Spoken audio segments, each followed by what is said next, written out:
Welcome to the Foolcast. Cheers. What happened now? How come I sound echoey? I turned reverb on, that's why. And I can even play around with this. It's my voice.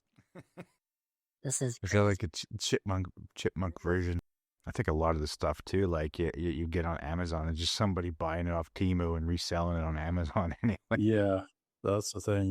Yeah. With Amazon, they offer that, like, what is it called again? Amazon FBA or FDA? I don't know what it's called. Anyways, it's like people will order like large amounts of stuff from China, and then they'll resell it on Amazon. Amazon takes a cut of it or whatever, and yeah, you're just paying more for it usually. So. Yeah, again, I suppose that in some ways too, it just depends on how long you're willing to wait for some things, and also how much of you're buying it at a time. If you are a reseller, then you're going to buy a lot of bulk. You're probably going to wait a bit for that bulk to show up, but then you're going to sell it fast on Amazon. Yeah, for sure. Or you'll order a bunch of stuff and then spend thousands of dollars and then nobody wants it. Yeah, that's true. That could happen. You're stuck with all that crap. Why did I buy all these weird Chinese lamps? Yeah, for sure. Yeah. I was reminds me of that Simpsons episode when he invests in pumpkins and he keeps trying to push it past Halloween. I haven't watched Simpsons in forever, but that used to be like the only show I watched like back in the day. That was like, I remember like as a kid, I didn't have a VCR, and I wanted to like rewatch episodes. So I took my tape recorder, I put it beside the TV, and I would just record the audio, and I would listen back in my bedroom later. I did that to Saturday Night Live and stuff like that when I was a kid as well. I remember seeing some skits, but I remember having a VCR, and when I had a chance and I was like on the ball, and then I'd record The Simpsons or I'd record South Park and things like that, and then I just rewatched that about 1 million times for no reason. Yeah, I know, it's funny things that we do as a kid. I remember I didn't have very many channels, but like how you could tune the TV, the old TVs. Yeah. And like you can kind of get a pay-per-view channel in if you tuned it right, but then there'd still be like a line below. That's what I used to do that all the time. I was like, oh, I want to watch this movie, but it's like, like pay-per-view channels were just scrambled if you didn't pay for it. So yeah. But you could kind of tune it almost to the point where you could watch it. And yeah, you could get those boxes that would unscramble it too, Yeah, those illegal boxes. Yeah. Back in the day. Some shady guy some shady guy. He sells you weed in a box for this. Yeah, the weed comes with a box. It's a side deal. Yeah, but I remember there used to be like at least a few like channels that you would get anyway, like from the US and stuff, that would come in pretty easy as well. Yeah, we're watching Star Trek and stuff on on like one channel. Yeah, my mom actually lived close to the border at one point, and I remember one summer I went to visit her, and my brother's like, we got to check this out. We're close to the US, so we could pick up the Disney Channel, some sort of Disney channel that we didn't get in Canada, but with the antenna, we're close enough to the border that we could get that channel. So we're so super stoked about that. Yeah. But you know what I was watching recently? I was watching Lord of the Rings. Okay, yeah. And yeah, I was like, it's been a while since I rewatched that, but like I just remember like because the last probably Lord of the Rings I watched was the Hobbit series. They did like the trilogy of the Hobbit, but I can't believe that was 3 movies. Yeah, like it was like a tiny book. A book was like this big. Yeah. Well, whatever they can do to milk more money out of it, I guess. Yeah, of course. What they did. Yeah. But yeah, just Lord of the Rings looks so much better than the Hobbit movies. Just like the way they shot it in comparison. Yeah, but I showed that. You're right, but I think that's a lot of the reason there is that I think the Hobbit was pretty studio, like inside studio mostly. Like it wasn't shot in like epic areas, like in the maybe it was shot in New Zealand. I don't know 100%, but it didn't have a lot of that real kind of nature, I guess, background of New Zealand or nature kind of. It was all sort of shot in green screen and everything was very fake. And yeah, that might be one reason. I don't know. Yeah, Yeah. and it Or is it? also it was like the, film versus digital, which Yeah. like digital makes it probably easier in post, but like film just has this nice texture to it, which it's hard to replicate. And I think I've always tried to replicate it in videos, but it's really difficult to like fully get that like film look and digital. I always said like back in the day when digital started catching on, I was like, this is cool because like it opens it up to more people and makes it easier for us as like low budget filmmakers to get into it. But then it also loses that kind of nice film feel.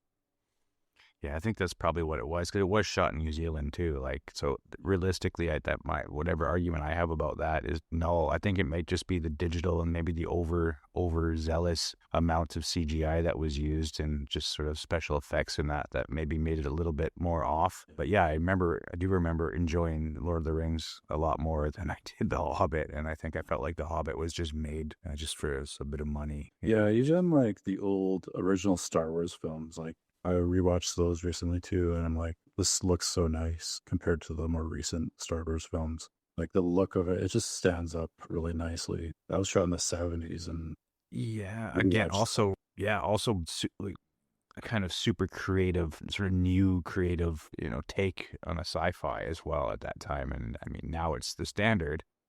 Yeah, And I think that originality, I think that when you're pushed with creativity like that you're sort of pushed to bring out or use sort of new techniques and just push the limits of what you can actually do, you end up with something random as well as, I mean, you planned it, but again, at the same point, it's new and it's exciting and it shows the creativity versus now where it's less about trying to find a way to get it done as much as just getting it done. yeah. You know? And also George Lucas, if you've ever watched like his early stuff, like before Star Wars, THX 1138, have you watched that one? I never watched it. Yeah. Well, I have friends that love it. They say it's a great movie, but I haven't seen it. I don't know why I haven't seen it. Story-wise, it's not as good as obviously Star Wars. It didn't gain the popularity, but you see where he's going because like after that he did Star Wars, and you can like even like the sound effects, everything is very, like you could see that he's kind of going towards Star Wars, and like some of his sci-fi stuff, like it's kind of bland story-wise, but like it's still not bad. Like I do enjoy 1138, but it's um yeah, like his effects and his audio and everything that he does, he adds so much depth into even just like little things like how they communicate with each other and stuff like that. It's yeah, you could see that he's kind of building up to Star Wars, and yeah. Just finding how to show what he really wants to show, essentially, like, playing around with, well, the tools of the trade, right? And then figuring out how his brand, or not necessarily brand, but his storytelling is utilized, and then he just shows you how he kind of found, okay, that's how it works. This is how I like to do it. This is where I want to go with it. I want to push this as far as I can, use this medium. I mean, these are the pioneers, right, of like all the cool movies anyway, like George Lucas and Steven Spielberg, and I can name a bunch that I could pop out of my head somewhere. But again, yeah, the guys that were making movies back in the day, and there's people back in the day before back in the day. So let's be honest. I mean, nowadays I don't feel like there's any pioneering in filmmaking. It's simply the most pioneering that I see in filmmaking nowadays is that we all have access to everything. And yeah, there's not like one filmmaker nowadays that I see that I'm like, that guy, I need to go see his film because no. But like a studio, A24, they seem to be like, not all their films are good, but I do like their approach, and they tend to pick really good films that are like indie films and kind of edgy. Yeah, it's sort of like a high budget indie films, right? So Yeah. you call an indie film or like an independent film and you think, oh, it's low budget. I'm like, millions of dollars to me is still a high budget, But I mean, realistically, if you want to compare it to a blockbuster, you want to compare it to a huge studio film, yeah, they're low budget, but they're always, the A24 is sort of that's sort of like I've seen it sort of people's opinion about, or just making memes about A24, or not necessarily memes, but just talk about how they have this sort of like, how do you put it? you can sort of pinpoint how all of their characters are, you know, like you have to have this sort of motif in order to be an A24 film. You know, you have to have this character, you have to have this lighting, you have to have this, you know, this mood or whatever. I mean, it's kind of over. It's just sort of a joke. But at the same point, yeah, it is sort of like a high budget independent film studio kind of thing, right? Like, Yeah. Well, they were comparing it to like how, what was it, Miramax, I think, were in the 90s, where they're coming out with these kind of indie films and like buying up indie films and like releasing them, mass releasing them. But then Miramax became bigger and it was more pressure to bring out these bigger studio films and make more money. And so they're like saying, like, is this going to be A24 in the future? Like, we're just going to lose that feel of those indie films and those like edgy films. yeah, probably. Yeah, probably. Yeah, the pressure, you know, that you get more investors and they're pushing you to like, you know, build out more films, bigger budgets. And they just become some, you know, like every other studio. So Yeah. Yeah. I wouldn't doubt it. I don't know these people. I don't know who runs that studio. I guess I could look them up, you know. But at the same time, again, at some point, I think you'd have to sort of know 100% where their motives lie, and the people running that studio, to see what like who doesn't want to make money. But and it's also there. I don't know. Yeah, you'd have to really have to know what their ultimate goals are, and I suppose who they are as people that are running that show to know what kind of movies they're sort of into developing. Or I don't even know how you go about pitching to A24. You know what I mean? Like in the same sense as if you see all the movies that do come out of there, they're like they're good. You know, not all of them, but they're good. They're high quality. They're well made. So you do know what they look for, right? I don't have any experience pitching to a studio, so don't ask me about that.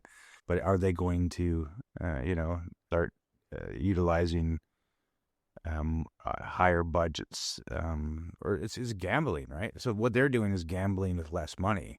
Yeah. And they're winning because they're making good films and they're making their revenue back. And that might be their ultimate plan at the moment anyways, is to keep doing it that way and sort of investing in quality over extravagance. Because it's interesting, because I remember Kevin Smith talking about how, you know, like his movies never made back all the money that they spent on the budget, but they always made it back through, like, I guess, DVD sales, Blu-ray sales, that sort of thing. Now that Blu-ray DVDs kind of, I mean, they still exist, Blu-ray, but not as many people buy them. No, it's a collector's market now, yeah, for those. Yeah, it's just like streaming deals. And I think that's probably why I think Kevin Smith, I don't even hear, I know he made recent kind of like Clerks and Jay and Silent Bob reboot or whatever. I haven't had as much interest in that.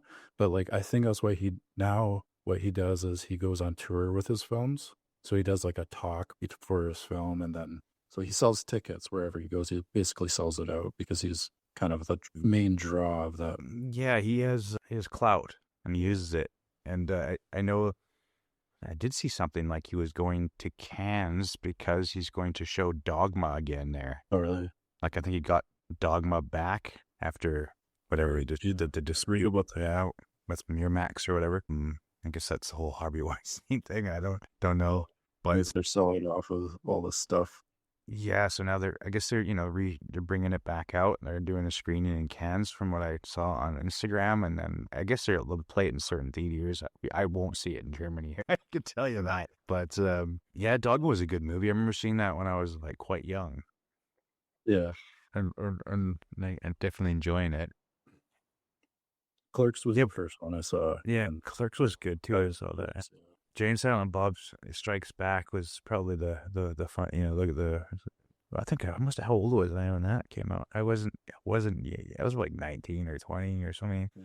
I don't remember, but yeah, it was a good film. Yeah, it was one that I had as a DVD, and I watched it over and over again. Yeah, it was funny. It was like when I first got a DVD player, and I was like, I only had a couple DVDs, so I just like replay the same video over and over. Well, that's when ripping stuff offline was easy peasy, and I think that's how I had it. Right.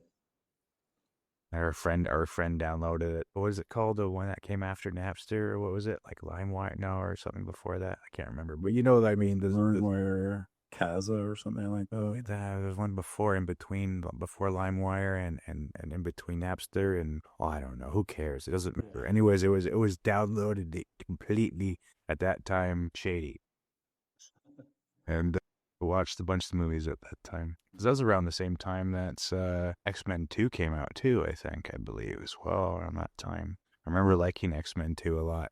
That was a good one. Yeah. I remember the days of like downloading movies, and there was a leak. I think it was like an X-Men movie or a Wolverine or something. It leaked online before it was finished. Oh, that's hilarious. And the CGI wasn't even complete in it yet. Oh. It was Like a stick man. it looked awful, and I was like, it actually ruined the movie for me. I didn't want to see it after. Yeah, I wouldn't either. I'm like, nah, man, that's garbage. It's like, what kind of budget do they have for this? I could draw a better stick man. Did you? I know you have the Blackmagic camera. Did you ever? Did the software come with it, like Davinci Resolve? Yeah. So did you ever get into like switching over from? Yeah, that's what I use now. Yeah. Oh, you use Resolve now. Oh, nice. I don't want to pay for Premiere. When I was redoing some education, I got the student plan, so I didn't mind paying for that. But like the price for a year, it's retarded to have the whole. I'm sorry, they retarded, but it is like the pricing plan for a year for just a normal person, unless you're using all of this stuff. Like why don't they bundle it differently? You know, sometimes I wish they would have like a better kind of bundling system. Sure, yeah. You know, but they don't. So you're either paying for the whole suite, or you're paying for like Photoshop, you know, or you're just paying for one-offs at the time. And if you want to just have like, let's say you want 3 C-Softies, then you have to buy the whole thing. You know what I mean? Yeah. Yeah, I thought about switching over to Davinci Resolve. I actually installed the free version, and I was playing around with it a bit, but I was like, it's kind of intimidating. Like, what are these nodes and stuff? I'm like, because I'm so used to Premiere. I've been using it since like the early 2000s. I'm like, it's a little bit overwhelming at first. I think I can get into it. I just have to work on it. Like, maybe just go through it and go through some tutorials or something like that. Yeah, it's basically like that. Other than cutting and layering, you can still do that. But when you go to add effects and things like that, you're using a node system. Oh yeah. Yeah, so you're applying just multiple nodes if you want, but yeah, some people do just basic adjustments on one node and then do crazy whatever. They're color grading on another node, so basic adjustments, and go your color grade or whatever. You know, I do that too, but usually I obviously wait till later to color grade. But I'm just cutting is not a problem. It's pretty much the same as Premiere. You're getting all your stuff on the timeline. There's some nicer. I think a lot of the effects are kind of quicker and easier than Premiere, and it doesn't crash as much. The layout's easier. Basically the UI itself, I think, is a lot more user friendly in general. But yeah, again, it is a node based way of adding effects. So that is a different. It's the only really learning curve, I think, from Premiere. I mean, Premiere is it's a good software. I'm not doubting. It's just I don't want to pay for it. Yeah. Like, you paid for this once, and I didn't even pay for it. Well, I kind of did. It came with my camera, but it is a great piece of software, and they always have updates, so you don't have to pay for the updates. So, I mean, come on. Yeah, that's nice. Yeah, it's pretty nice. Yeah, I have to get into it. I know, like, I just have to spend some time with it and play around with it and figuring out the nodes and all that. I'm just stubborn because I've used Premiere for so long that it's easy for me. I can jump in and I know where everything is and the shortcuts and all that stuff. Yeah. So, I still use Premiere sometimes if I need to, but I don't have it. I mean, for work, I have it on my computer, but I haven't used it for a long time. So, yeah. So I heard Robert Rodriguez in an interview recently. He was talking about how he still uses his original system that he used from like when he first started filmmaking. I've always used an Avid because I just always rent it back to the same production. I think I don't have to buy a new one, but there's lots of good. I've heard about all kinds of systems. I just use the same one. Maybe Avid. I think that's what it is. It might be Avid. And he said, he just like he's so used to that system that he doesn't want to transfer. And but I like learning new software if I can. It's always fun to learn new things and learn new software, so I'm not just stuck in the same systems all the time. Yeah, it's also like, I mean, it's also one of these things that where you pay once, you don't have to pay a subscription. Yeah, and I don't think they're planning on making a subscription anytime soon. So that's also good. I like Blackmagic for that. I think they're a really cool company. They make some pretty cool cameras. I mean, they're not the best of the best, but they're really good for the price and what they are. And I mean, how can I, badmouth their software when it's like paid for it once and it's like completely capable of doing anything? So yeah, for sure. Yeah, and they announced a bunch of new stuff at NAB recently, a bunch of new cameras and stuff like that. Yeah, I think they have like let me look it up. I think it was a 17K. no shit. What the fuck do you need that for? To crop in real far. But yeah, wait, that was last year. What was it this year they announced? Yeah, I know they announced a couple new cameras there, but like, I need a 17K to see every single pore on that person's face. yeah. Make sure you can see. I see a pimple. Zoom in. Get right in there. How far do you need this to go? Wait till things are 50,000K. They did a firmware update recently for the autofocus system, and I think that might be for your camera as well, right? The 6K. I'm not sure. Maybe I gotta take a look at that. I should probably update. Yeah. I don't think I've even looked at that for a while. Yeah, I think that's like one of the. I was watching a video recently of you know who MKBHD is? The guy he's like tech reviewer on YouTube. He's one of the biggest like tech reviewers. Yeah. Okay. Yeah. Yeah, he was talking about one of the main reasons a lot of people don't go to Blackmagic is because they don't have a good autofocus system. Yeah, that's terrible. Yeah. So, but then I saw recently, like, well, this came out like last year. I think it was last year. I haven't been keeping up with gear as much recently, but they have a LiDAR system, DJI, that attaches to a camera and any manual lens. And it's like a LiDAR system that will autofocus any manual lens. So you basically attach it to the lens. You have to measure out the distance of the lens first, and then you set it in the settings, and then it's basically like you can set the camera up like a manual lens camera. And I've seen that. Yeah. Autofocus. Yeah. I've seen that. I've actually seen that being used. It's a little bit extra costs, but yeah, I guess it just uses like a focus puller attached to the LiDAR, right? And then just sort of like basically it's adding the autofocus on top. Yeah, which is pretty cool actually. But again, that's extra costs and stuff. That might be something worth it, but again, I don't want to pay for it.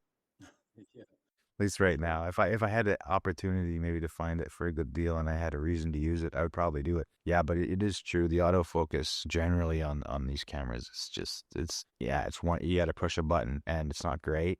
There's no motion tracking. There's no dual pixel autofocus, because like that was cool having a Canon 90D or like any D, like almost any camera that comes out of Canon now has a dual pixel autofocus where you press a button and push it, like look at a face and it tracks it around, Yeah. Yeah, it has like... I think Sony even has really good face tracking as well, right? Yeah. Yeah, so that's... And these are smaller cameras. Yeah. These are smaller, not really meant to be cinema cameras too, right? They're generally, photography. I mean, to be fair, they're not. They're all kind of hybrid cameras nowadays, but in the same sense, these little tiny cameras have a really great autofocus. Why can't Blackmagic sort of pop that in there? I'm not sure. Yeah, I'm sure they're working on that. Like in the future, they're going to be like, I think that's why they did the update. They want to compete with Sony and Canon, and now Nikon owns Red, right? Yeah, I saw that. I heard about that. So, and actually, MKBHD, the tech reviewer, he was talking about that. He's been shooting Red for, I guess, 10 years now, which is a little overkill for doing tech reviews. And right. But he said that he likes it because, he's going into so many different environments, outdoors, indoors, and doing like these reviews. And he found that it was easier, like it seems like a silly overkill thing, but like, I guess if you can afford it. But he would be going to all these different lighting environments, and sometimes the white balance would be off. But one thing with RAW is that you can correct the white balance in post. So like if you're shooting and it's super yellow, you forget the white balance, and then you go back into post, and then you're screwed if you don't have RAW. But yeah. So I guess one of the things pluses for him shooting RAW, but it does seem overkill for tech reviews and stuff like that. But it is true. Like, yeah, if you shoot with like a baked in codec, generally you could to a point white balance it, but it won't necessarily give you the most accurate kind of fix as you want. Sometimes it's very difficult, and you'll have some sort of weird sort of casts, some weird color casts you can't really get rid of. Yeah, but like when he shot the handgun part 2, and I noticed the white balance was awful there. Like I didn't correct the white balance there, and it was a very yellowy, greenish, gross looking. And like that's something I just had to get in the habit of. Like, okay, I need to set the white balance here. Like, yeah, there's some things I shot where I'm like, I screwed up on the white balance. There's nothing I can do. But yeah, even if you just manually like look at it or just pick a preset that fits, sometimes that's all you really need to do. Yeah, for sure. But again, that is the nice thing to have a RAW file. Yeah, is really not giving a shit. So you could just shoot and kind of hope for the best. And then if you have a RAW, then you can. It still makes better. It's still good practice to set your white balance a bit. Even if it's like auto white balance and then adjusting it to like. Yeah. Again, you're also relying on a screen that may or may not be perfect either. Yeah. And I know that's an issue that the Blackmagic had when it first came out, the 6K Pro 2, and I had to adjust the screen too, just to make sure it wasn't kind of oddly quite that. Well, basically optimize the color as best I could, to give you the most accurate kind of visuals that's kind of putting into it. But at the same point, if you're shooting RAW, who gives a fuck? It's just like take it in and go beep. And also swapping lenses can change how colors show up too. Like you can get a different look from one lens to the next. So yeah, it's like like some of my vintage lenses might look different as a modern lens. Yeah, especially like the contrast, right? Like the contrast is a huge thing that can be changed, like kind of weird when you change lenses. Like a sharper lens is going to give you a much naturally sharper blacks and sharper everything. And if you have a slightly off, not quite as sharp lens either, a little bit softer lens, and those things aren't going to be the same. It'd be hard to match, and if you want to match them, then you're going to have to down. You're not going to make something sharper. You're going to make something sharper, less sharp, and soften in order to try and match it. And then some of the colors might be the way that the pixels. It kind of makes them together. Yeah, I was watching. I was telling you about that show, Handmaid's Tale, because I was kind of curious. I was like, I like the look of it. Like the cinematography is great, and I was like, I was curious, like what kind of camera, what kind of lenses they use, and turns out they use a Canon K35 lenses. Those like vintage Canon lenses. So that's why I was like, this looks really interesting. I'm like, and apparently like. There's similarities between K35 and Canon FD lenses, because I've seen a few cinematographers collecting Canon FD lenses, and they convert them to cine lenses. Like you can get them rehoused into cine lenses. So I was wondering why they were collect. I didn't realize that they were so similar to K35 lenses, but like price difference, K35 lenses. It's like $285,000 for a set of, that's USD, for a set of Canon K35 lenses. I don't have some lenses. Yeah, it's an insane amount. But FD, you can find them like, you might even be able to find them at a garage sale. People selling them, they don't know what they have. Like just old lenses from the 70s that they have sitting in their garage. As long as there's no mold growing on the inside of it or something. Yeah, but even if there is, you can just open them up and clean them. If you're good, can find someone around that does lens repairs, then it might be worth it to get that lens and then send it in for cleaning. Yeah, I heard about that. Yeah, you can get them. Actually, what the people who do the rehousing, I think in China or something, you can send your lens in to get rehoused into like a cine lens. They also clean it. They can open it up and clean the elements and stuff like that. So the interesting thing about that, the only thing that makes a fucking cinema, like a cinema lens, is just the like the focus ring, really. You know what I mean? Like it's the it is just the housing. I saw some guy online like 3D print his own housing. Yeah, like really, he made his own. He just converted some whatever. I can't remember which lenses. I think it was probably like one of the ones you have or whatever. Yeah, these Russian lenses, and he just converted it into a cinema lens by just building a house for it outside so that you can put a proper focus ring on it and whatnot. Oh, that's it really. I don't think there's much to it. You don't even have to rehouse them if you can find a way to, I know people don't like that, but yeah, you can put those little bands around it, and then you can just grip them. Like I have one of those. Yeah, I had some of those back in the day. Some of those bands that allowed you to put a focus puller, focus ring on it. Yeah. Makes it easier to at the same point that I get, there's no real what makes it. That's all that makes really all that makes it a cinema lens. Yeah. That being said, I mean, there are huge badass cinema lenses that you can't convert as a regular lens to look like, Yeah, for sure. But I don't know, using photography lenses is just they all have their own character, Even the shittiest lens you have has some sort of character to it. Yeah, I think that's probably my next thing. I think I'll probably start collecting a set of Canon FD if I can find them. Just go around.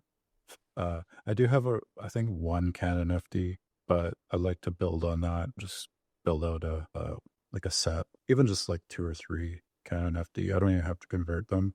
I don't really care as long as if I can get like a set that's in pretty good condition. And then because lenses, I find like I've gone through so many cameras over the years, but the lenses I always keep. My lenses, my vintage lenses, like I buy and sell cameras because technology always changes, but the lenses I always generally keep, and that's something that will, even 20 years from now, you could still use those lenses on whatever camera, 20K camera. It's kind of funny to think about that too. It's like a human, right? Like our brains upgrade as we go and we learn more or whatever, but our eyes kind of stay the same. We'll keep those ones. I'd like to have a set of cinema lenses at some point. Yeah, that'd be cool. I'm not even worried about. I don't want a super expensive one. I mean, I have a cheap cinema lens. What lens do you have on your? I'll show you. Oh fuck! There, pull this thing out. It's a cheap one. Cheap 500. Oh, is that cheap? Really? It's a Samyang. Oh yeah, okay. I have a Samyang, 14 mil. Nice, okay. Yeah. Because it's a crop, right? Because this is a APS-C size sensor that's probably, what is 14? Like 20. I don't know. Do the math. It's probably like 28 or something like that. Yeah. But at least it's APS-C now. Because when I had my first Blackmagic, it was micro four thirds. So it was tiny sensor compared to, But that's good that they have APS-C. The sensor's like, I'm used to this kind of sensor for filming things anyways. Yeah. Yeah, like what I have right now, like my main camera is a A6500. That's APS-C, and it's fine. I'm used to that. Like my first camera was a 7D. That was APS-C. Yeah, mine was a T3i. That was APS-C. Yeah, for the first DSLR I had was a T3i. I had a bunch of like point and shoots that I bought over the years when digital cameras were getting big. I must have just bought random ones all the time. I mean, this is an APS-C. That's crazy tiny, right? It's crazy how tiny that is for an APS-C. Yeah, it's Ricoh GR, GR3. I love it. Yeah, my 7D was this giant freaking thing. It was APS-C. Yeah, but this doesn't do video very well. It has video capabilities, but there's no manual controls on it at all. And it's just like, turn it on. If you really want to shoot, then you can. It's pointless. It's the main selling point of this camera. This is just the photography. And it's only one. It's got it's a prime lens. Okay. So I can't zoom. But it's so tiny. Sometimes having less options when you're shooting photos is better. Yeah, it's like, sometimes you get too many options. I'm like, what lens do I use? Like, it's true to a point. Like that thing makes you more you have to kind of know what you're going to be able to get with it in your head when you're looking around, like, because it's like, okay, it's wide, right? It's a 28 millimeter equivalent, and it's wide. Like, if anything in the distance, it's like, better be a landscape, because otherwise there's no point in trying to shoot it. But it's super sharp, and it has a macro on it, so I get some cool macro shots with it. But yeah, sometimes, like, if I'm walking around, if I see like a shot, and I'm like, oh man, I need to zoom, and I just take my phone, because I'm either going to get the shot or I'm not going to get the shot, and I'm not going to get it with that. So better take the phone out, just like put it on the 3 times zoom or whatever, even 10 times zoom. But I have a what's it, like an S22 Ultra, so it works all right. Has the zoom as well with 10x zoom or something like that. Yeah, I mean, that's who cares? It's like, even if it's kind of pixelated, if I can get a 10 times zoom and good light, then it looks kind of okay. I don't mind it. I got the shot, so who cares? Yeah. I think, to be able to walk around with every possible, option available to you is kind of ridiculous, because you're not going to. Like, unless you're, like, see those pictures of those memes online of someone, like, or some guy just like carrying like 20 cameras on him, and then he's like taking a photo with his phone, Yeah. I'm like, what is this guy doing? This guy's a pro. Yeah, I was reading an article recently about like photo manipulation, and like they're basically saying like how far is too far. Like, you take a landscape photo and you change the sky to like completely different than what is there, and like, is it taking it too far by not representing the actual landscape? But like, I mean, I guess it depends what you're doing. Like, if it is art, in my opinion. Yeah, this is interesting, because I agree and disagree at the same time. Because as soon as you start doing that, it's not a photo anymore. It's art. Yeah. So if it's not represented how it is when you shot it, I mean, I think even when you touch it up over a certain amount, it then becomes not an image. It's not like really a photograph anymore. It is manipulation. Yeah. Because you're intending someone to see it the way you want it to be seen, and not how it is, right? So I'm not saying it's wrong or right, and that's a different, morality had nothing to do with what I'm talking about. I'm just thinking, like, there is this line for photography where, and I say most of my photos would go over that line into it's manipulated. Because I will put, change colors, push colors, sharpen, maybe, maybe fix positioning, maybe clean it up. You know what I mean? Because there's a lot of aspects that's exactly what was there. But I think, to be fair, most photographers are pushing them beyond photographs anymore. They're representations of a photograph. Like, they represent what the photograph was, but they're not that exact photograph. They've actually been altered beyond the actual representation. Now they are still a representation, but they're no longer, they're just no longer that actual photograph. They are the will of the photographer. You know what I mean? Like a dark room, you could take them into the dark room back in the day, and again, it's the same thing. And people like to make that comparison. Oh, it's just like the dark room. You can push and you can dodge and you can burn, and I'm like, yeah, but that's all you could kind of do. Yeah, it'd be more difficult to, like, you know what I mean? Remove a tree or something like that. Now you can completely remove a tree or even a building with a click. You'd take a lot more effort. You'd have to, you'd have to do some more manipulation and physical manipulation and cutting and, and then replacing. And you could do that. It's just, it was a lot more work. Now it's like, it's on my pad here. I can just sort of draw on there and erase it. Yeah. But even in that sense, because if you go back to that time when you'd cut it out, that's manipulation. It was considered that. There's no longer a photograph. That was a doctored image, right? That's what they called it. Now all photos are doctored. I think as soon as I put the contrast up to more than, if I put the clarity at more than this, if I bring down the highlights this amount, and if I push up the exposure this amount, and then I, remove the little dust that I didn't like on there, that I'm already showing people what I want them to see versus what I actually saw. Yeah, for sure. So yeah, a lot of times, like, I take a photo. I'm like, if the sky is, just overcast or ugly, I'll just replace the sky completely. Yeah. Just like, makes it look a lot better. I'm doing that with a right now. Yeah, and I think we're getting to that point with like video as well. You can really manipulate a video to the point where it's not even the same environment anymore. It's like using, AI tools and that sort of thing.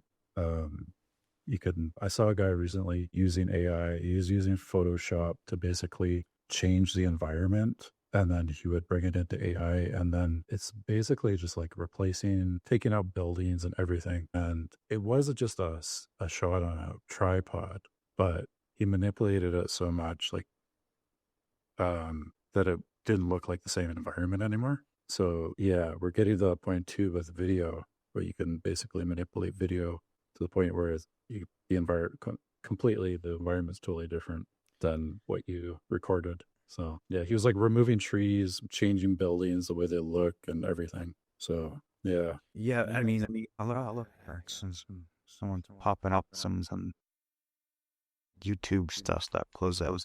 You can manipulate these things more than ever.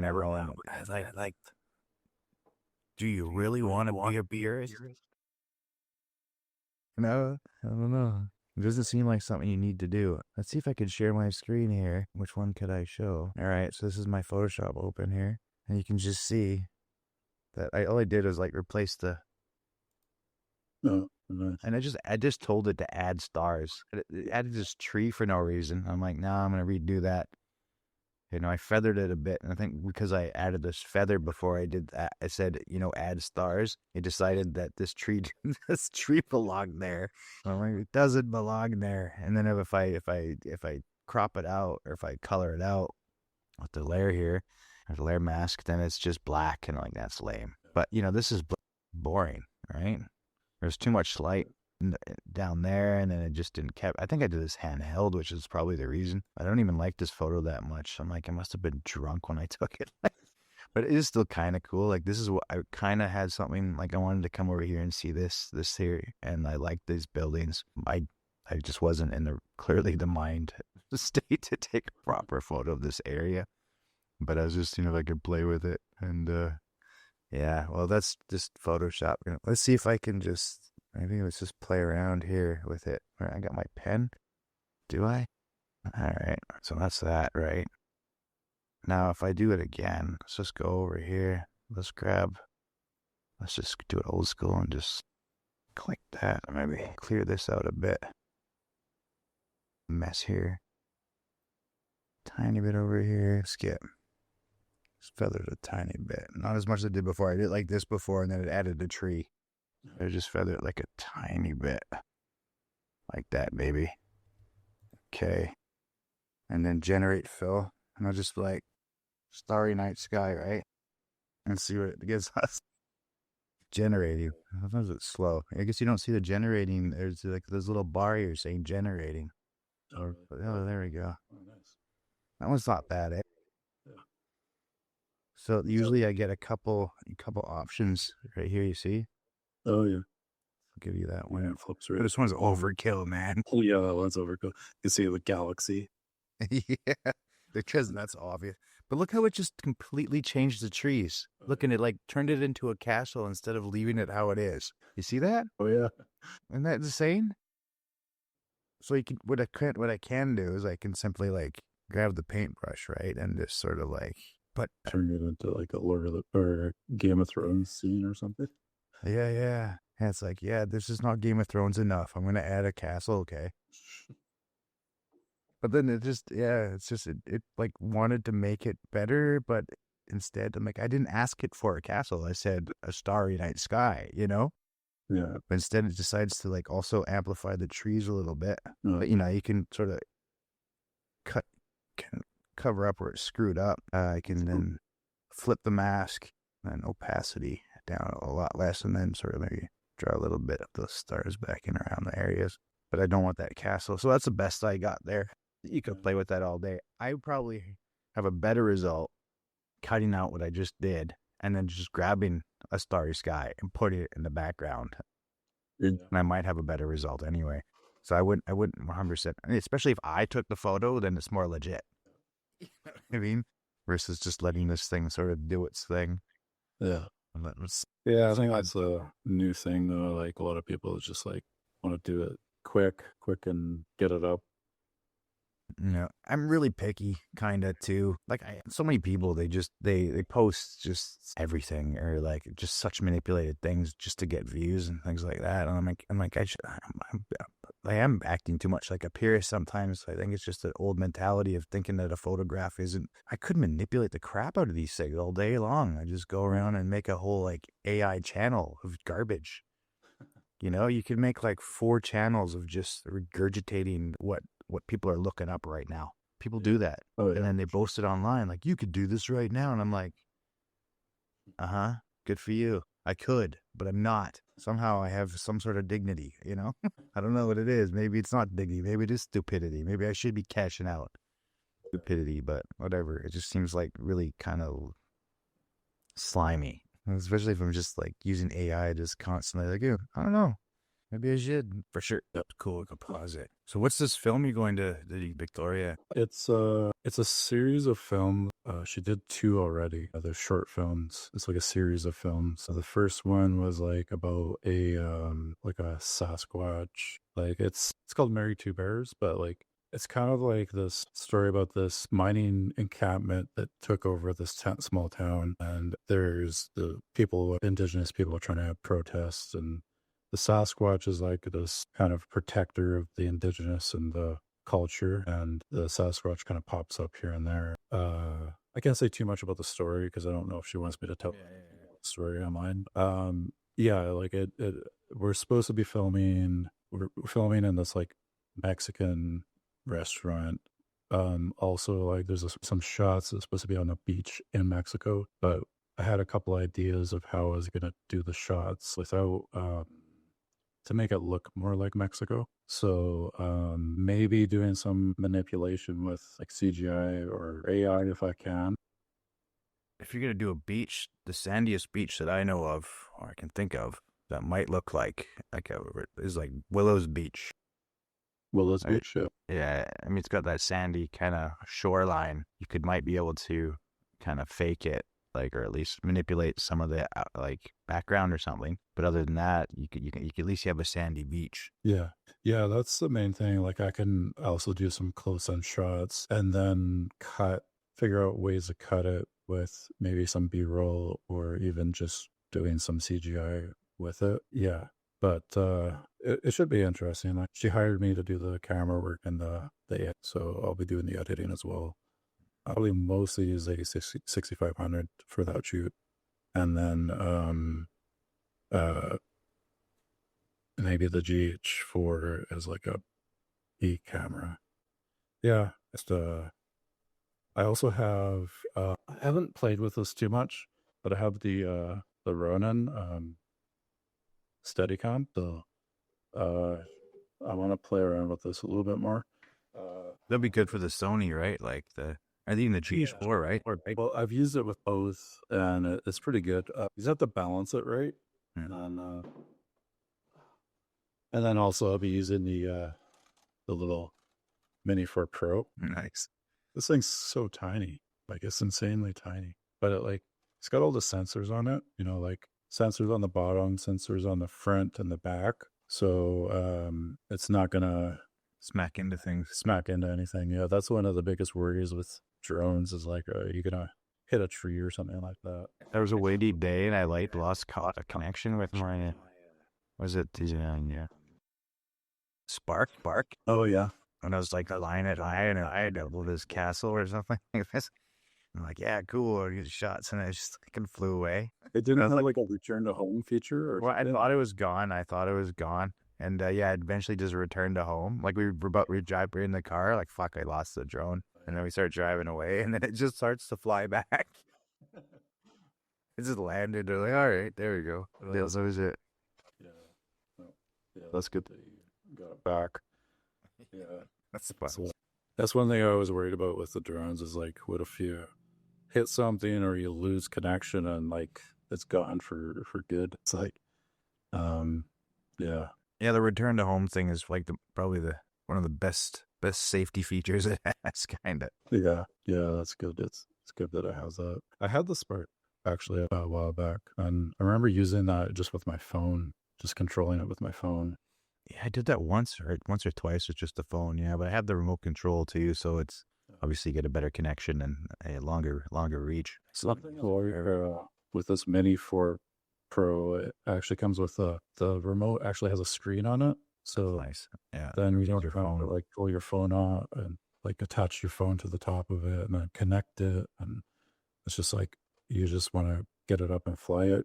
So it just connects automatically. Yeah, that makes more sense. Yeah, I'm surprised they didn't do that like right off the bat with when they brought them out. But no, It's probably a cost thing, I imagine. I think that drones have come down in price quite a bit. you're probably right about that. I mean, again, yeah, it was easier to sort of have an app for your phone, but you know, at the same time, they developed the apps. You know, I mean, that can't be the hugest part of the process, but I think they make these remotes anyways that would attach to your phone. Yeah. But again, yeah, I guess so. They're using your phone for the directions and everything. So yeah, they're using it for the GPS and you know, pretty much everything, right? Yeah. Yeah, I guess that makes sense. But yeah, now it's cool that you can have a remote with all that stuff built in. Yeah. Yeah.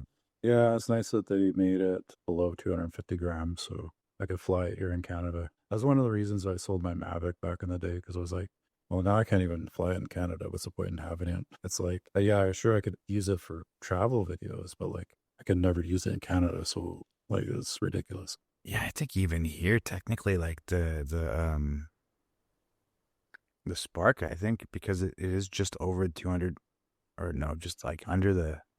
But I think even in Germany, you still need like take the whatever the courses, or at least have insurance on it in order to fly it. It's ridiculous. Oh, Here, don't care. I think, yeah, you don't need any license here if you don't have, if it's below 250 grams.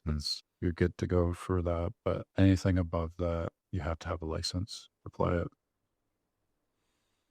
I think it's similar here too. I think I might just need insurance on it because of the size. But still, I don't care. I'll fly it anyway in like a park or something. I don't need to.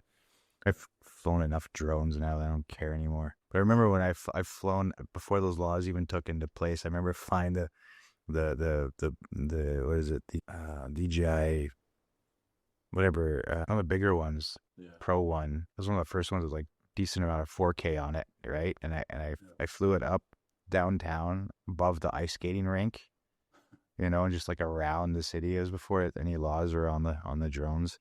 Yeah. So I went to the same. Remember the big monument? We flew it there with you when you were here. I went there at night when it was snowing out too, and also flew it right over there and back. At night, just before any of those. I still have that drone, but I can't even use it, and it broke. It flies. I don't even know if it flies anymore, but it was flying. But it didn't. You couldn't see what it was recording. You'd have to guess. So they wouldn't send the visuals anymore. Something burned out, and I'm like, I don't know what part burned out. You know, like it was recording though, so at least that the camera was working and transferring information, but the connection for viewing was no longer. It wasn't sending a signal back to your phone. No, I even updated it a couple times and tried to fix it that way. Didn't do anything. I think there's like an actual physical something physically broken in it. I assume, but I mean, like, why would I spend money to fix that when like it would cost as much to buy a new one?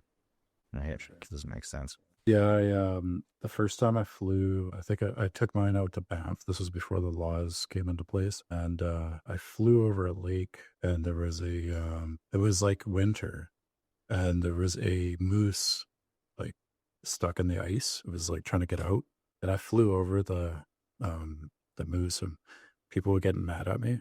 They're like, "You're gonna make the moose scared, and he's gonna drown, and whatever, you know." Somebody reported me for flying the drone, so I got a call. Like they followed me and found my license plate number, and then they called it into like the Banff whatever national park. Where's the authorities? bunch of Karens. So the whole car full of Karens saw you do it. Yeah. So I got a call one day. They're like, "Yeah, you can't fly your drone in Banff, and I'm gonna give you a warning this time. And if you fly in Banff again, you're gonna get a ticket, whatever." Yeah. So that was the last time I flew in Banff anyways. But I think now there's a law that you can't fly in Canada national parks, any national park. So I'm sure you can. You just need a license and a permit. yeah, license and a permit, yeah.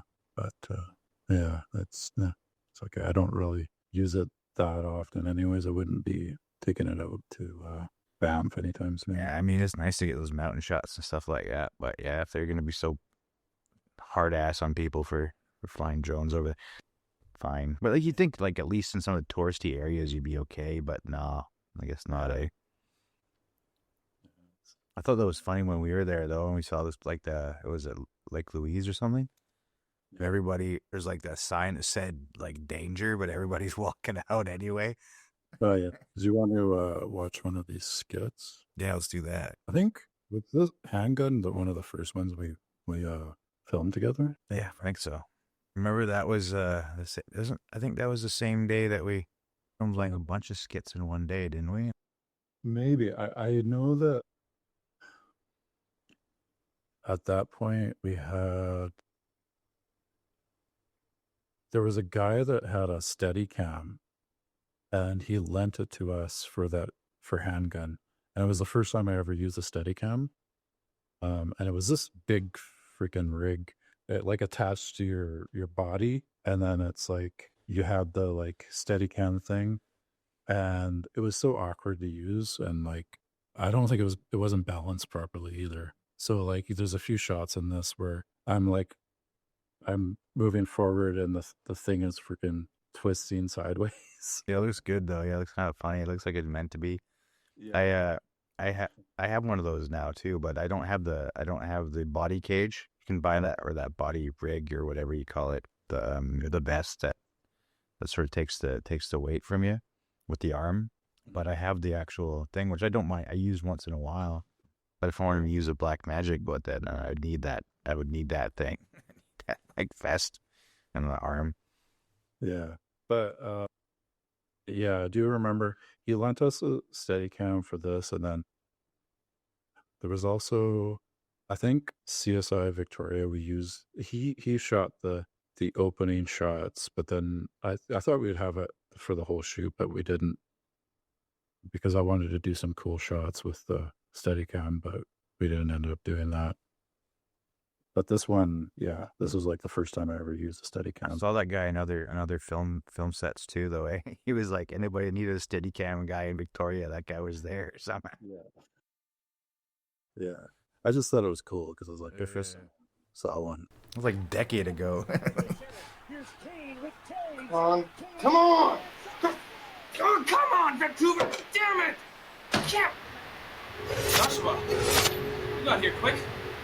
Next lost. That's like Luongo screwed you again. I like how you appeared right away. Yeah. Just like, for no reason, I'm there. You're just there. The game just ended. And you just pop out of nowhere. Right You know now, what? per se. I changed the music because I think that we originally used the Laundry Knots music for this, but then they copyright claimed it, or whoever owns the rights to it copyright claimed it. So I ended up, I can't remember what music I put in here instead, but it might not be as good. I did like the because that was like Daryl's buddy or something, the lead singer of the Laundry Knots. Yeah, I think I still have that one somewhere. I think it's still playing somewhere, the original one somewhere with the different music, but it doesn't matter. It's still good. Yeah, but yeah, it's fine. Come on. Oh, I'm clicking on that wrong thing. I want my 5 bones. All right, Joshua. Got your 5 bones. Right here. So that's how it's gonna be, eh? Bet you that handgun's not even loaded. I don't want any trouble. You get out of here. You tell your boss I'm not gonna take this crap no more.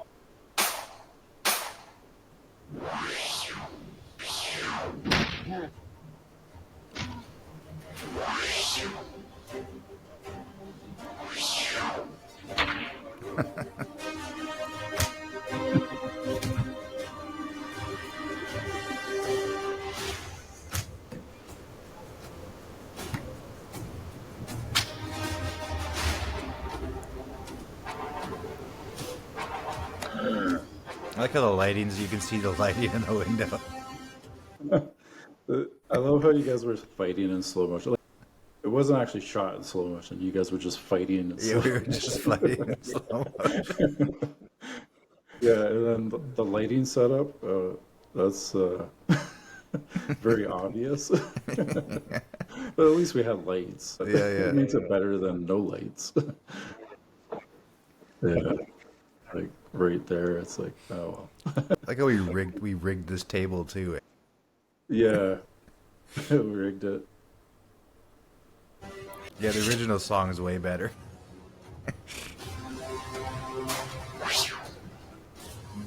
I was so proud of this. Was the first skit that I did where I did the visual effects for it. It took me forever, but I remember, like doing like I would do little lighting effects every time, like, bullet hit, and it was just like it flashed on your face. It took me forever. I remember it taking me like weeks to do that, but it was fun to do all the editing for it. Yeah, they get the lighting right. That's good.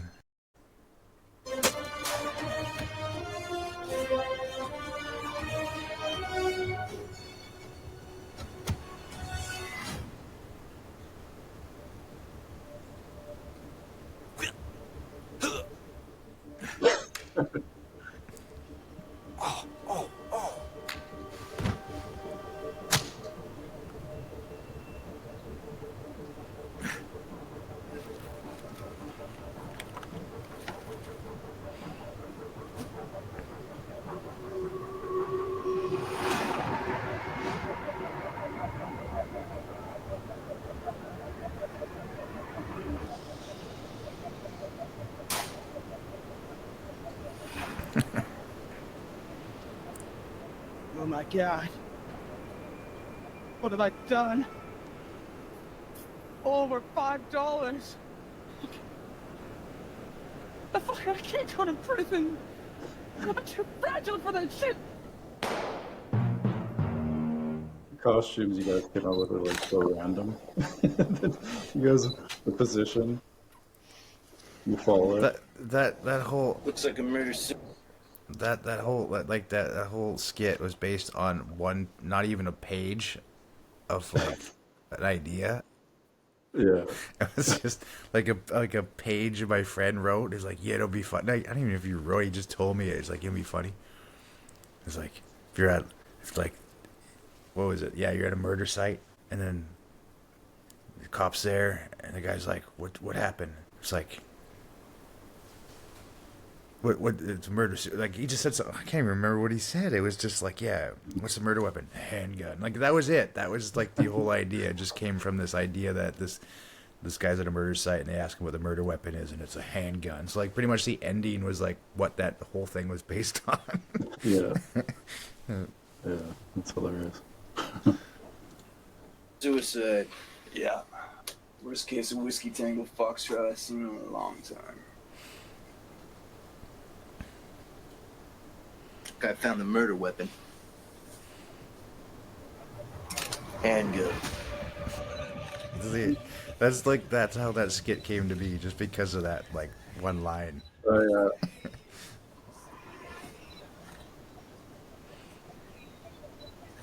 I think it was the friend Jesse that came up with that too. He's like, "You gonna be funny?" So the guys at a murder site. The guys at like a crime scene. And they're like, "What's the murder weapon?" And he's like, "Handgun." And like that was it. Yeah. It was fun to shoot those up. Yeah. So, Yeah, but it needs a better soundtrack than that. It needs it needs something more upbeat. yeah, the Laundry Knots one worked well, but I had cut it out because it was like a copyright claim for that. But, yeah, because originally they gave us permission to do that, but Yeah, but it's okay if it's a copyright claim. It's just that you have to for the music only. You could contest it with YouTube. yeah, actually, I think I might have it on the same channel. Yeah, I do. I have two versions. One uploaded at Yeah, that one's good. That's the one I usually use because I like that beat. I don't care if it's copyright. Who cares? I'm not making any money off it anyways. Yeah, that's true. But like one thing that I like I think 6-word skits was like ahead of its time. Yeah, that was Like nowadays, people, they consume content in bite size, TikTok and YouTube Shorts and that sort of thing. I think 6-word skits, if it came out now, would be like really popular. Like it would be fast. It might blow up quick on TikTok or something. yeah, I remember like this one. This 6-word skit. Got the stuff. I like Brazil's accent.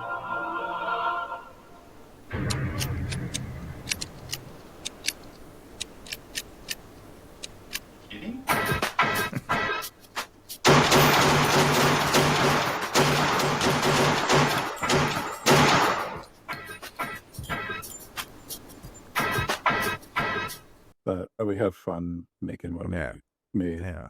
At the end there, we made a bunch of skits and we used that place as much as we could. Yeah, but I like this one here.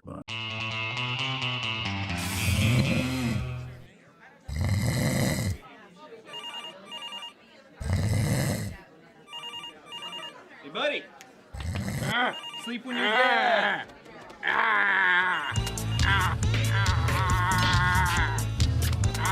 Buddy.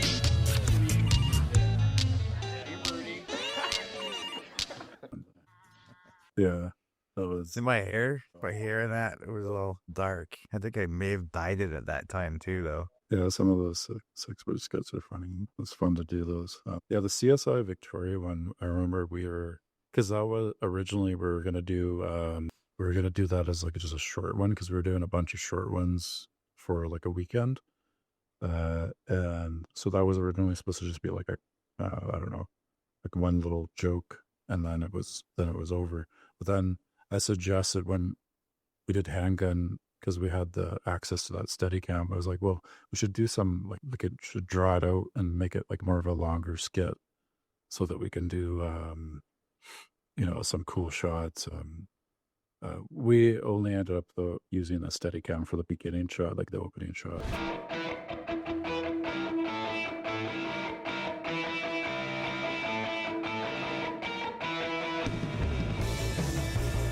I know that you can get into working on films and not really have any experience at all. Yeah. Yeah, I think that's, a lot of people think you got to go to film school, but I think to get an entry-level position in film, I don't think you need any experience whatsoever. So, You just need to get your foot in the door somewhere and work your way up anywhere. It's the same as most places. I mean, especially films, because it is get yourself into the union then, right? Because then you can be called in to different sets whenever they're available, right? Then you're going to be one of the first people to be served for a job. I mean, obviously you can get in, and I think the more credits you get for working on sets, it gets you closer to getting a union card, right? yeah. But again, that's a route. That's an education path, and it's also a job. Keeping yourself employed. Yeah.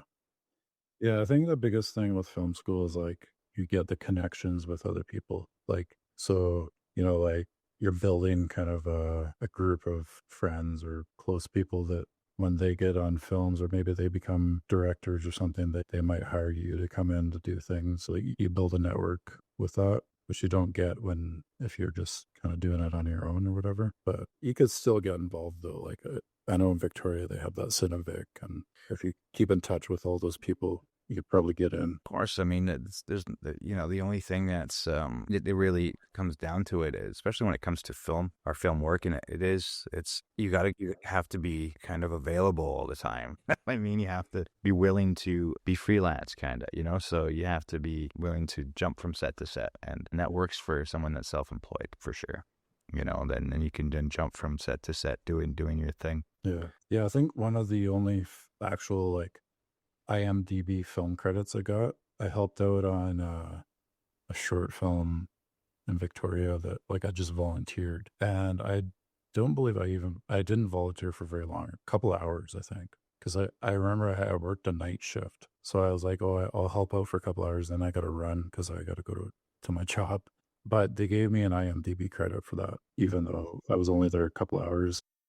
Yeah, I have a few IMDb credits too, but yeah, they're for short films or like I think I have my alias Josh Stead as a sound guy somewhere, Oh yeah.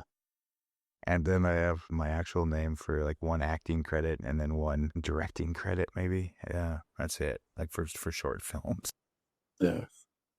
Yeah, I volunteered the first time with Dan Carruthers. Mm. And he was filming, I think it was like a music video or something, I can't remember, but they were filming like actual film. I think it was like 16mm film. That's And cool. we were shooting like a gangster scene or something like that in a pool hall. And I had no idea what I was doing, but it was like, I thought it was just cool to be on set with an actual camera and lights and stuff like that. Yeah, I was on set with that guy too. He was working camera often as well on Jackhammer back in the day. Oh yeah. I was doing sound on that. It was a funny fucking set. So, sometimes, man, it was weird. It was a terrible movie. Absolute garbage. I was like, I watched it. It's kind of funny, but it's really stupid. It's like, I don't know. It's even for a comedy movie, it didn't pace well. You know, the jokes are kind of forced, and I remember hearing about the production of that, but I never actually went and watched it. it's not terribly good. It's not, it's not even really. It's funny, kind of, but like not like it doesn't. It's not. It's like forced. The humor's kind of. It's too forced, kind of. It's not like shocking or, it's not the kind of, the setups weren't really good. Like the setups for the jokes, like the setups like in the film were pretty good. They had some cool, and they had they had some good actors, and they had, kind of a good idea running, but it just didn't work somehow. I'll have to check out the trailer or something. Yeah, I remember hearing about the production of that and what was happening. Yeah, I was like, I've been trying to edit another film forever. Maybe I open it up and show some of it, because that'd be funny, wouldn't it? I've been trying to fucking edit this thing forever. Yeah. I will open Davinci Resolve, see what I find. Shit. Tab. Alt tab. I gotta find myself here. What kind of PC? Are you using like a Windows desktop PC or a laptop? Yeah, it's a desktop. It was a pretty good one. I got like 1, 2, and then 3 screens. So I got this like XP pen for one screen so I could draw on my own screen, and I'm looking at you on, and I have a television over there that they can do some of the bigger editing on. Let's see if I can share this in a proper way. Like if we see the video screen window, either I can show the, so what are you seeing right now? I see Davinci Resolve. Okay, you see this one. So you should be able to hear it, right? Let's try it. Pretty shit, man. You hear it? I hear it now. Yep. Cool. Fucking balls of chocker. Yeah, biting pillows, eh? What's that for?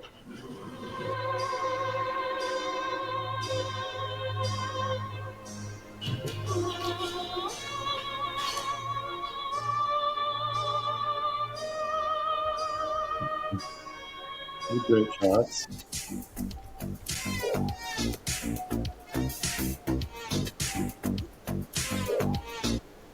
My contacts on the border kind of fucked me.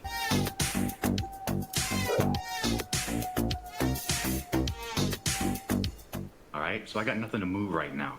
And I know that you guys normally move stuff for me. But I do have a job for you guys. Pays 100 grand a piece. Sounds pretty good to me, man. But you gotta kill a guy. Yeah, nah, bro. That's not. Yeah, bro. Why don't you fucking do it, man? Yeah, man, why don't you fucking do it? You seen you do it the other day.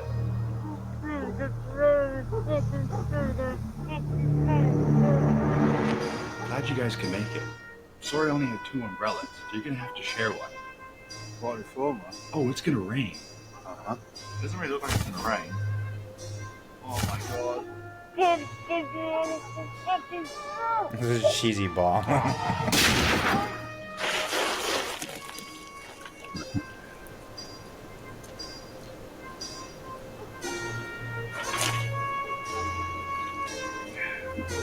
And you guys did it. That's why.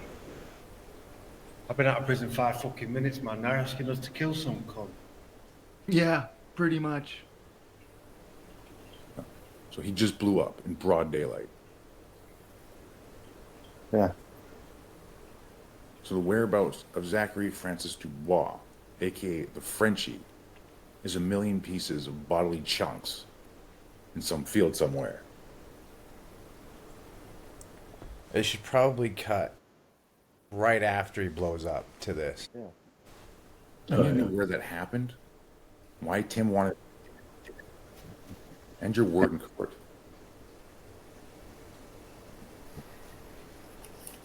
I'm gonna cut this out too. I'm just gonna be like, I need to know, like, you know why, like, whatever. It might not matter. I'm trying to fill in these gaps. This is a murder location. What about the motive? I'll start from the beginning. I'd rather you give me the information. Because like a story. So, yeah.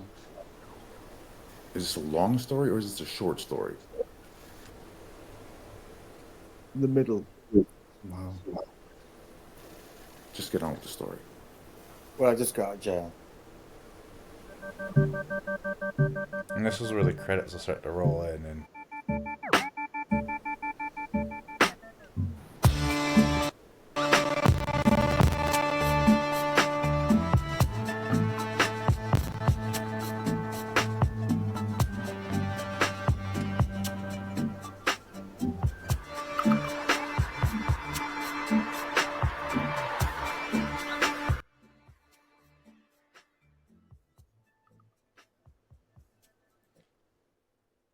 Anyways, I think that's enough. Yeah, there's some good shots in there too. Like you did some. Did you have Steadicam for that shot where like it's in the hallway coming back, like of the two guys on a skateboard? Skateboard, nice. Yeah, yeah, they look good. That look awesome. Some great shots. Yeah, that was funny actually because he managed to. He's like, yeah, just like it rolled on the skateboard and followed him. Yeah, that was what we had for a Steadicam at that point. That's awesome. Yeah. And that was shot on a 90D too. That whole hallway scene. Actually, a lot of this film was shot on a 90D. So the getting on a jail scene here was shot on an FX6. Oh yeah. And then the explosion part or outside that was shot on a Panasonic, and then like the SL1 or something, like one of the full frame ones. And there's a bunch of such a mixture. I think that was maybe the main mixture of cameras, but mostly it was like the 90D. And there's some mixed wishy-washy amount of stuff. Yeah, it looked good. Just trying to fit it all together because, I think it'd be nice to have like at least a cheesy feature film done. Just finish it, send it out. Yeah, that'd be cool. It looks good so far. Yeah, it's funny. It's at least. Do you have all the shots you need, or you have to still do some? No, I have, because I wanted to fill in. I had to fill in the blanks, and like I say, I fell out with one of the characters, but I'm gonna fill in the blank with like a cheesy kind of workaround, and that should work. And then just sort of cut it together and make this sort of like kind of interview cut scenes back and forth. I had to try to figure out what happened, and it's almost like Family Guy type flashbacks, it's a sort of ridiculous moment, it just kind of pushes the story forward, but it really gives you kind of its own thing, and then kind of brings you back to like, what are you talking about? And then keeps kind of pushing for more information that kind of you get a little bit more and more kind of understanding more or less you understand the characters a bit more, and then by the end it just sort of, it has an ending, but it's more of a kind of thing, and it's the whole point of it was actually because these are all skits, right? I kind of in my head had an idea that it would be a film, but I didn't really know. I wanted to make the characters in this sort of gangster life, this sort of world of stupid criminals, right? But trying to put it, make some skits of, like some dumb things that these criminals are doing. But then how to piece them together? You need a reason. You need like what is the catalyst? Like what is the motive? Like you need these things, right? But you kind of don't. You kind of do. You definitely need to at least a kind of arcing story where you're at least you're giving the audience, or at least the viewer, a reason to watch the next skit. Yeah. And then and there's just a little bit of a rationality between, and then a bit of a payoff, and some cool shots and some comedy. And I was, let's see, maybe it works. Yeah, that's cool. And that's my biggest project that I think I've made in Germany. I think when it comes to length of a film, the longest I've ever put together. That isn't just like recording,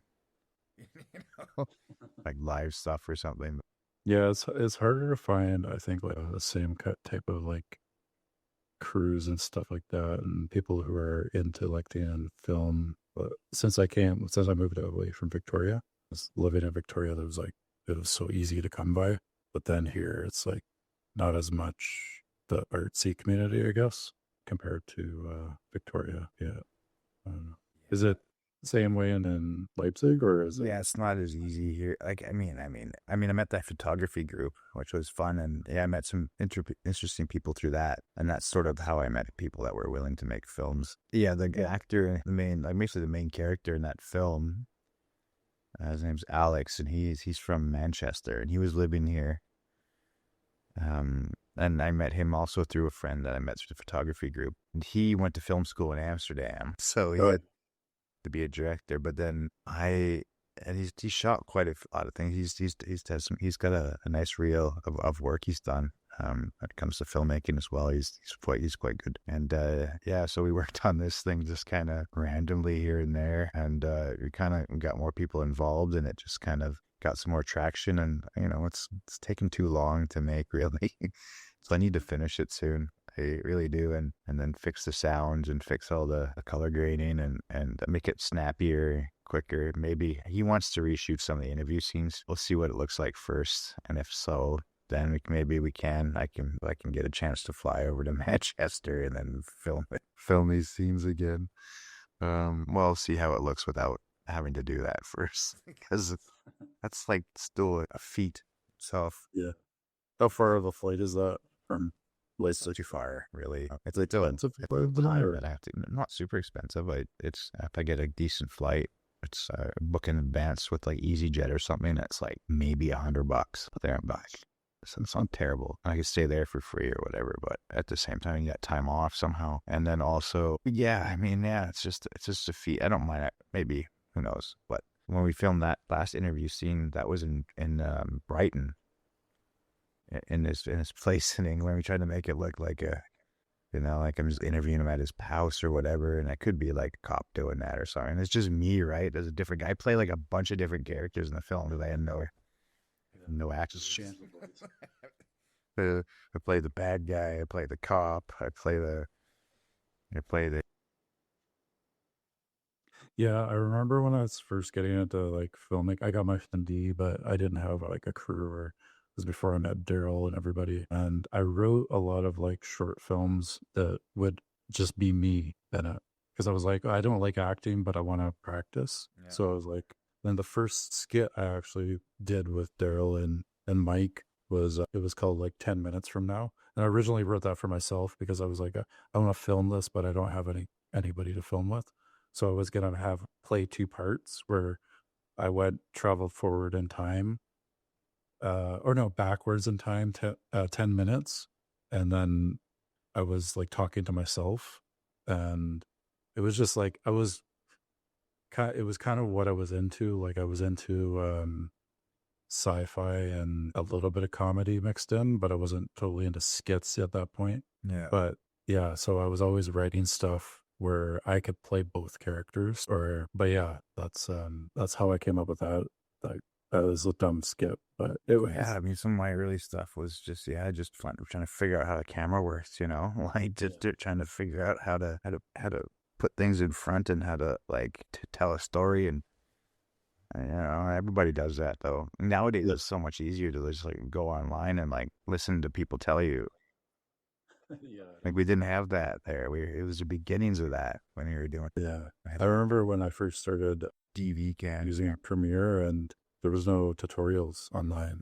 and I just had to like figure it out. I was like, I don't even know how to do anything here, but I'm just gonna play with it until I figure it out. And nowadays, you could just go like watch freaking like 10-hour tutorial on how to use every little tool and everything. Like, yeah.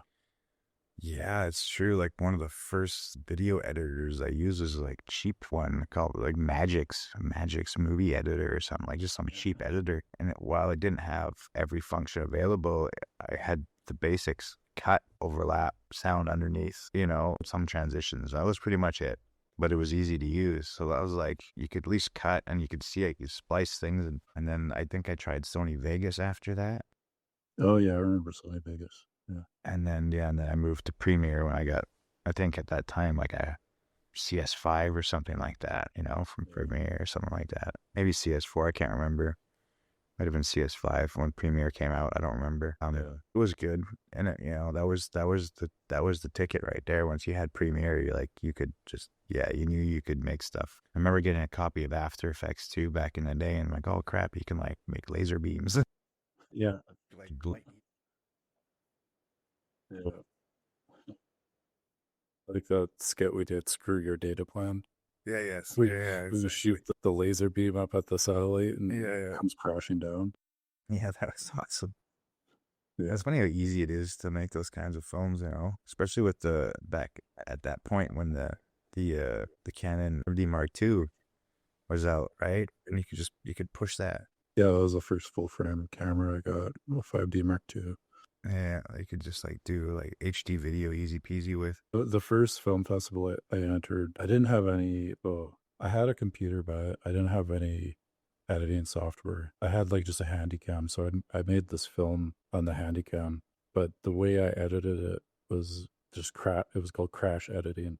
With the VCR, you connect the camera to the VCR and you hit play on the camera, and then you had to hit record at the right time. And then, so that's how you splice together the scenes. So just hit play, hit record. Oh man, that was tedious. Hit record, yeah. And that was how I edited my first film. Then I entered it in the film festival. Was like, I think it was like one of the first film festivals in Nanaimo. So, but yeah. It was just it was a dumb little skit, or not skit, but it was like a little film, but put together with some friends. That's cool, Zoe. I know. That's funny. That's a good learning experience. Hey, like crash editing I never did that. I had like the first editing I did was I think either with like maybe like a built-in software on Windows or something, or I don't know if they had one. I remember that maybe they did, but then I had that Magic's disc I found somewhere, and I edited with that.